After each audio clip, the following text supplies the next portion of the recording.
നമസ്കാരം, ഞാൻ ജയസ്റ്റാറിൻ്റെ ജിബിനാണ് സംസാരിക്കുന്നത്. ഞാനിന്ന് നിങ്ങളെ പരിചയപ്പെടുത്തുന്നത് സുപ്രീമിൻ്റെ തന്നെ അക്വാക്രാഫ്റ്റ് എന്നുള്ള ഡിവിഷനിലുള്ള പ്ലാസ്റ്റിക് ടാപ്പുകളെ കുറിച്ചാണ് പറയുന്നത്.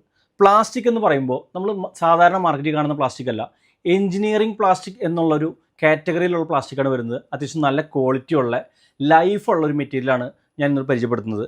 അതിൽ സുപ്രീമിനെ നമ്മുടെ ഗാർഡൻ ടാപ്പുകൾ വരുന്നുണ്ട്, അതുപോലെ തന്നെ നമ്മുടെ ഹെൽത്ത് ഫോസറ്റ്, ഹാൻഡ് ഷവറുകൾ, പില്ലർ കോക്കുകൾ, ഒരുപാട് ഐറ്റംസ് വരുന്നുണ്ട്. ഏകദേശം 100-100ഓളം ഐറ്റംസ് വരുന്നുണ്ട്. നമ്മളെ പ്ലാസ്റ്റിക് യൂസ് ചെയ്യുമ്പോഴൊരു പ്രത്യേകത ഞാൻ പറഞ്ഞുതരാം. നമ്മൾ സാധാരണ CP, അതായത് ക്രോമിയം പ്ലേറ്റഡ് ആയിട്ടുള്ള ഒരു മെറ്റൽ ടൈപ്പുള്ള ഹെൽത്ത് ഫോസറ്റും അതുപോലെ തന്നെ ഹാൻഡ് ഷവറൊക്കെയാണ് യൂസ് ചെയ്യുന്നത്. അപ്പോൾ അതിൻ്റെ പ്രശ്നം എവിടെയെന്ന് വെച്ച് കഴിഞ്ഞാൽ നമ്മുടെ ബാത്റൂമുകളൊക്കെ എക്സ്പെൻസീവ് ആയിട്ടുള്ള ടൈലുകൾ, അതുപോലെ തന്നെ എക്സ്പെൻസീവ് ആയിട്ടുള്ള ക്ലോസറ്റുകളൊക്കെ യൂസ് ചെയ്യുന്നതാണ്.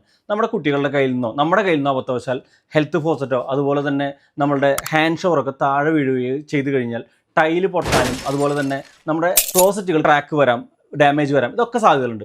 അത് മാറ്റുക എന്ന് പറഞ്ഞാൽ ഭയങ്കര എക്സ്പെൻസീവ് ആയിട്ടുള്ള കാര്യമാണ്. അതിന് പകരം നമ്മളിതുപോലെ നല്ല ക്വാളിറ്റിയുള്ള പ്ലാസ്റ്റിക്കിൻ്റെ മെറ്റീരിയൽ യൂസ് ചെയ്ത് കഴിഞ്ഞാൽ നമുക്ക് അങ്ങനെ ഡാമേജ് നമുക്ക് ഉണ്ടാവില്ല.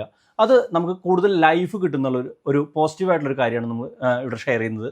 Okay, thank